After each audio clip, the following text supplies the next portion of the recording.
Hey guys, it's Friday, March 20th, and we are going to be reading Chapter 4, Going Last.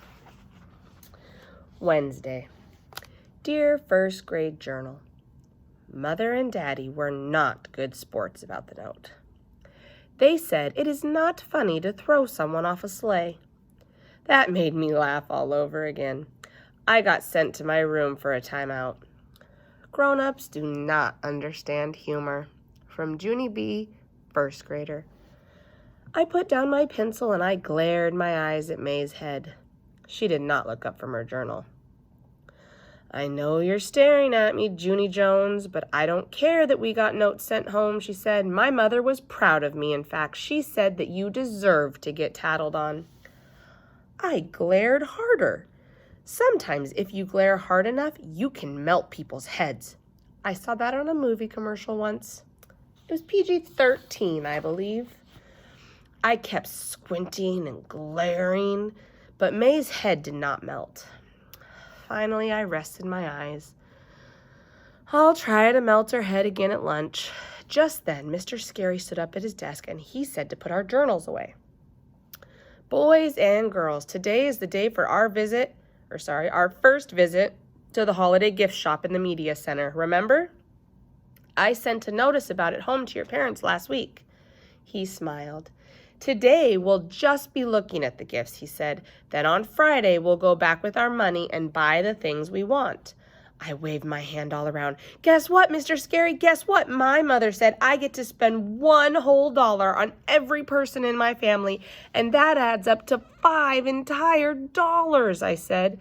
Lucille raised her hand. I can spend all the money in the world, she said.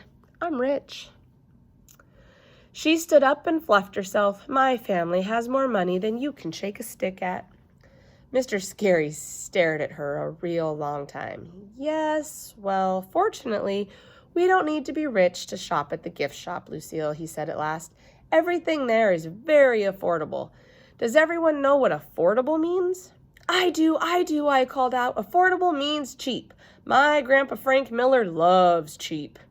Sheldon jumped up. Hey, my grandpa loves cheap too. My grandma calls him cheap old Ned. Mr. Scary did a chuckle. Before we go to the gift shop, we're going to draw names for our Secret Santa gift party. That way, you'll be able to look for your Secret Santa gifts while you're down there too, he said. We've been talking about this party all week. Can anyone tell me the most important rule about being a Secret Santa? Room 1 shouted the rule together. You must keep the secret. Mr. Scary did a thumbs up. Yes, excellent. After you pick your name today, you must keep the name a secret. If you don't keep the secret, then you're not really a Secret Santa, are you? After that, he carried around a basket with everyone's name in it, and all of the children closed their eyes. Sorry, they still have the bells. All of the children closed their eyes and they picked a name. Only too bad for me, 'cause I am in the very last seat of the very last row. And so when Mr. Scary finally got to me, there was only one name left in the whole entire basket. And here's the worst part of all. My teacher pretended I should be happy about it. Congratulations, Junie B. Jones, he said. You have the honor of choosing the final name. I drummed my fingers, very annoyed. Okay. See, one name left is not actually called choosing, I said. One name left is called take it or leave it. I crossed my mad arms. I hate being in this seat, Mr. Scary. I hate it, I hate it. I get all the bad stuff back here, I said. Even on the very first day of school, I got the only crayons that were already used. Mr. Scary looked up at the ceiling. Yes, Junie B., I know that. We all know that, he said. You mention it every time we color. I looked at some of my friends. Did I mention that my red crayon wasn't even pointy? 'Cause it wasn't, you know. My red crayon was already roundy, said Lenny. Yes, you told us that already. I drummed my fingers some more. Did I mention that my greenie was broken in half? My greenie was just a teensy little... Stubby, said Jose. See, you told us that too. Mr. Scary handed me the last name. Look, right now someone in this room is counting on you to be their secret Santa, Junie B, he said. So you really need to read that name.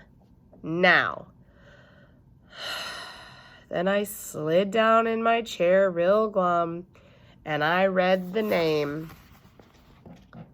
May.